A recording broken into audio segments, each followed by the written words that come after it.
You're watching the News Hour first. Now, with the CBSE Class 12 board exams cancelled and several states also calling off their respective board exams, the main question before students now is what is going to be the basis of their evaluation?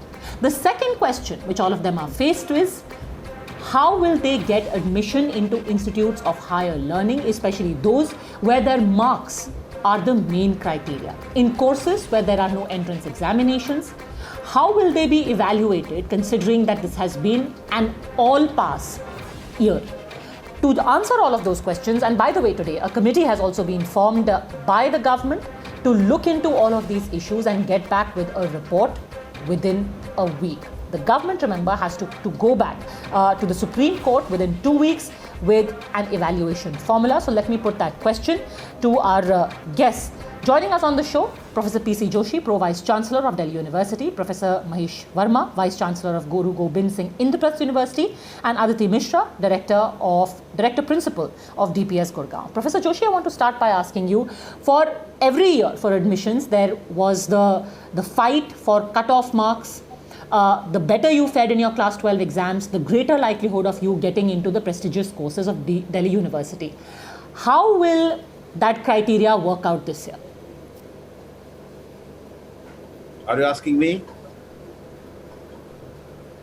Yes, Professor Joshi, that's for you. Okay.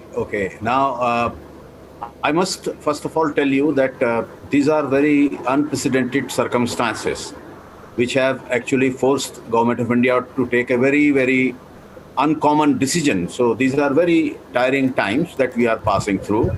And therefore, decision to not hold 12 exam has been taken, and University of Delhi is with the Government of India in this particular decision.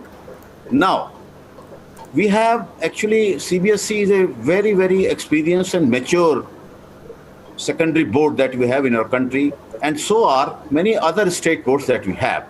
Now, all these boards are very experienced, and they would definitely be forming some basis for objective evaluation of the students and would eventually give them the score or the marks, which Delhi University would be able to consider for drawing of the merit. Now, I must tell you, we are not going to deviate from the policy of giving admissions on the basis of merit. We will stick to the merit. Only the basis of merit this year may change, but still merit would be there for admissions to University of Delhi. How will it change, sir? How will it change, and could there be a possibility of a common entrance exam across courses across the Delhi University?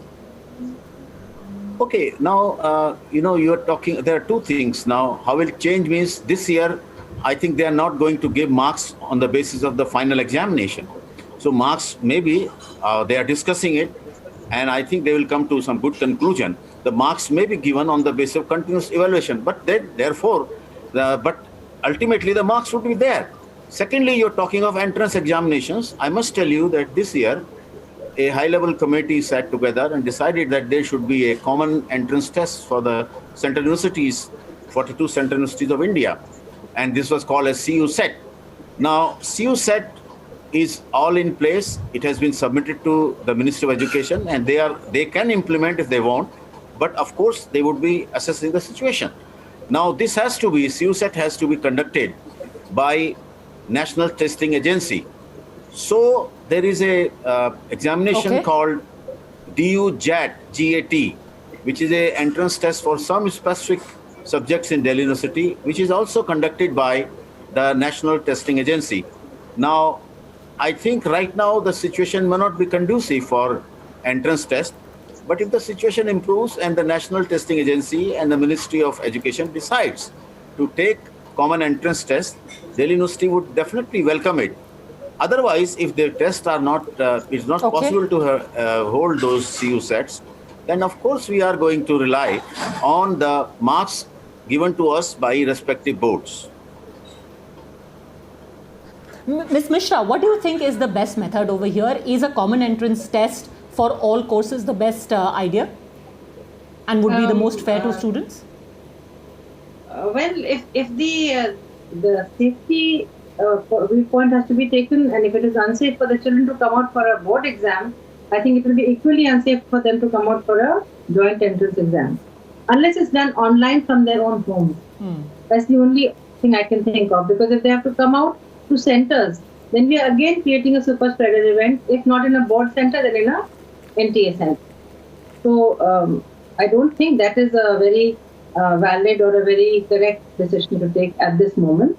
But in the absence of a board exam, I think something else will have to be worked out. Professor Verma, what about you? Right now, the main concern among all students is state board, CBSE. It doesn't matter how hard I have studied, I end up with the same marks. So how will the college entrances happen? I want to tell you about our university, Guru Gobind Singh Indraprastha University is a fairly big university. We have about 35,000 students admitted every year into 140 institutions in not only in Delhi but in NCR. And fortunately, we've been holding a common entrance test, and we are not doing admissions on the merit. So, but only change we have done since last year is that, it used to be traditional pen and paper mode examination. So we have shifted to online examination, which we held even last year after, the Corona time. And it is organized by EdSail, which is something very similar to NTA. And we get about a large number of students which apply for these programs, almost 150,000 to 2 lakh students. So this year again, we are planning to do that. As I said, that most of our programs, admissions are done through common entrance test, but we also have certain weekend programs which are based on qualifying marks. But that is, most of these programs are postgraduate programs, and for that they need a marks of the graduate. So 10 plus 2 marks really do not matter for us. But I feel that this has been a very rational and a very pragmatic kind of a decision. Of course, I also, I see that this is also a good opportunity to change the system. There could be a paradigm shift like Corona brought us, how we conducting online classes, and I think the multimodal system of learning that opened up. And I think this may be an opportunity to change the entire system, because, entirely depending on a 3-hour exam, I think it probably, we need to relook at it, restructure and reevaluate. If you're talking about changing the system, Professor Joshi, could there also be room over here to change the system of cutoffs? Because every year they become impractically higher and higher, and if a child happens to be disadvantaged in terms of, if you could just not study that year, you stand at a loss. Can we do away with the cutoff system, Professor Joshi? Well, I think our cutoffs are totally dependent upon the board evaluations. Now, since, when I was a student, when I did my secondary education from Delhi, at that time, topper used to be getting around 70% marks. But slowly and steadily, the marks have been increasing, and they have now come to 100%. So Delhi University is a university which takes students on the basis of merit. So we draw merit and give fair chance to people who are meritorious.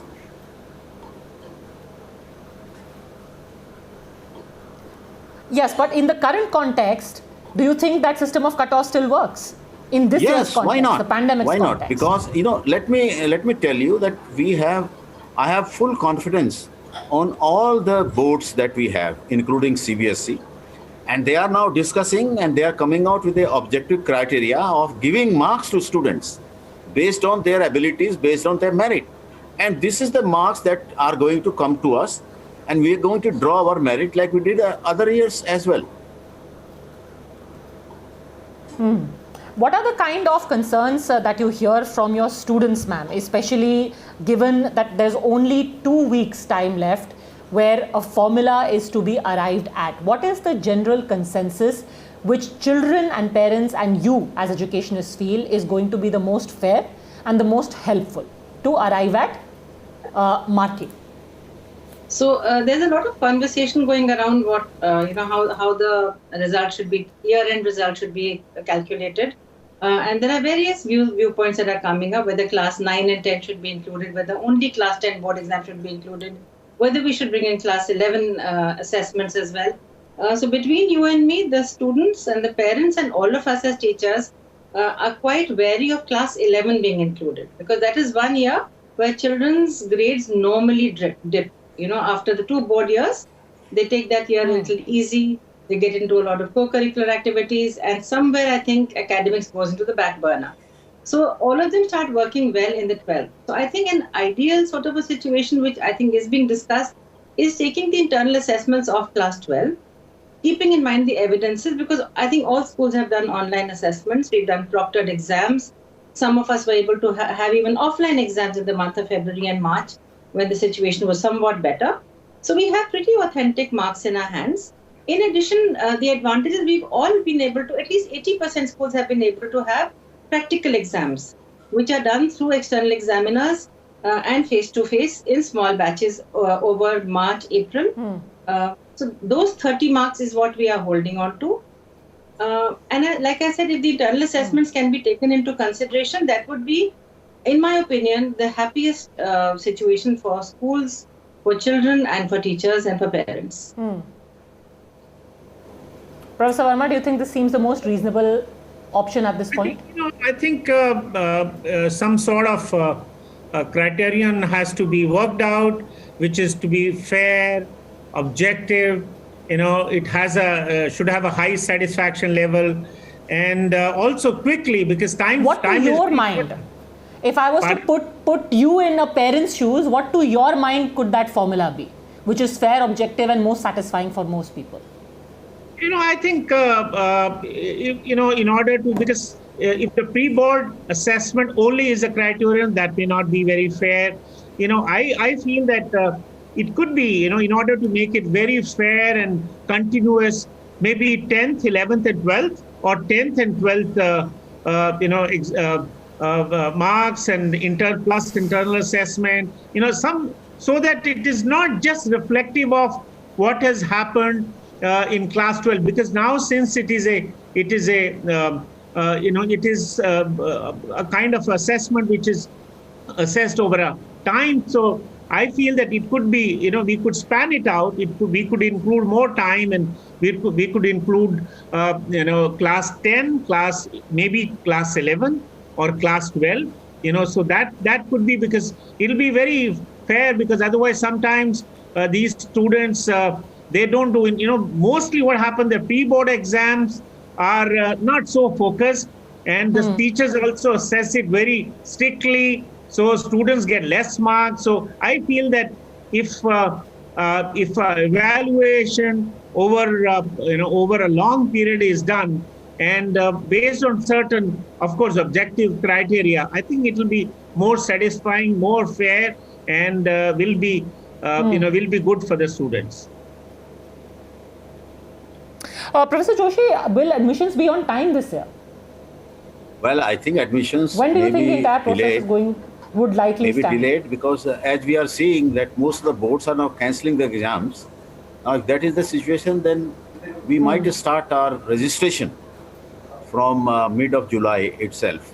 And let me tell you one thing, so far I think CBSE and boards have not yet come out with how they are going to make assessment of students. And therefore, as I said, I have full faith on their capacities and capabilities and experience.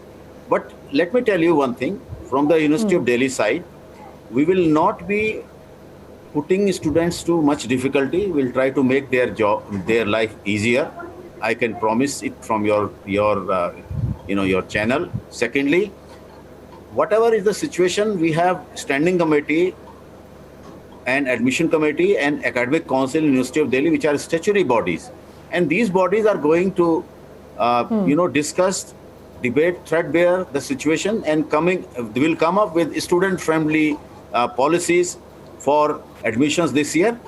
Of course, the admissions will be strictly held on merit, and there we will not compromise, but at the same time we'll try to be student friendly. But if the admissions are going to be delayed, how will that affect the academic year? No, academic year, like last year also academic calendar was pushed. So we were hoping that we will be able to catch up this year, but the second wave, which actually has hit very hard University of Delhi as well. So of course the admissions will be this year also delayed, but we'll try to cover up in the coming months. Professor Verma, what were your learnings from last year when the academic year was delayed, and what are the measures being taken to ensure that it doesn't happen or get worse? Because this year the level of the pandemic is much bigger. The last year again, as Professor Doshi said, that academic calendar was rejigged. It was pushed. In fact, I wish to share with you that some of the admissions were made in the month of December. So imagine in our university, most of our programs are semester-based technical courses. So you imagine if student is getting admission in December, he is supposed to be appearing for exams. Normally, the first term is usually held in Jan. So no, everything. But what we did, we tried to cover up. We tried to, we conduct exams in a way that, we try to cover it up. And then also sometime what happened that after the exams are held, the result declaration takes a lot of time. And that was a big challenge for us because of the lockdown, it's very difficult to hold a lot of activities related to exams. So another learning for us was that we conducted the internal semester exams also online. So which we used to do conventionally pen and paper mode. So that was a big learning. So that when exams are held online, assessment is also faster. We can reduce the time between the semesters. So we are also this year also we are expecting a delay in the academic sector, but we're quite hopeful that we will cover it up. Ms. Mishra, I want to ask you, this is at the level of the university, but in schools, considering that you have seen things go completely haywire for the last 2 years, and I hope it doesn't happen, but there are predictions that we'll see a third wave as well. How have you adapted your methods and your students to ensure that if there is a third wave, if their academics are disrupted again, it will be with the least amount of impact on their long-term education and admission prospects? The key is preparing for whatever has to come up. So if the key is, if the prediction is that there will be a third wave and it will hit the children, we are preparing our children, ourselves, the teachers, the parents for extension of the classroom. So where we used to earlier have only classroom teaching and very little else, now we've introduced a lot of co-curricular activities after school hours. They've introduced small play groups because the children were missing out on the social connections, they were missing out on friendships, they were missing out on games. So all that has been included so that the children don't lose out on what we consider are the essentials of childhood. As far as senior classes are concerned, I think we have had no problem in covering the syllabus or preparing them for the exams. And contrary to what people may think that the board exams are not what the children studied for, I think this year we've seen them being much more serious. There were no absentees because it was all happening from home. And I've seen a much better response and a much better result than previous years. Well, humans have that capacity to keep adapting, and thank God for that. For the time being, thank you very much, Professor Joshi, Professor Verma, and Ms. Mishra for having joined us with your insights. Thanks very much for watching.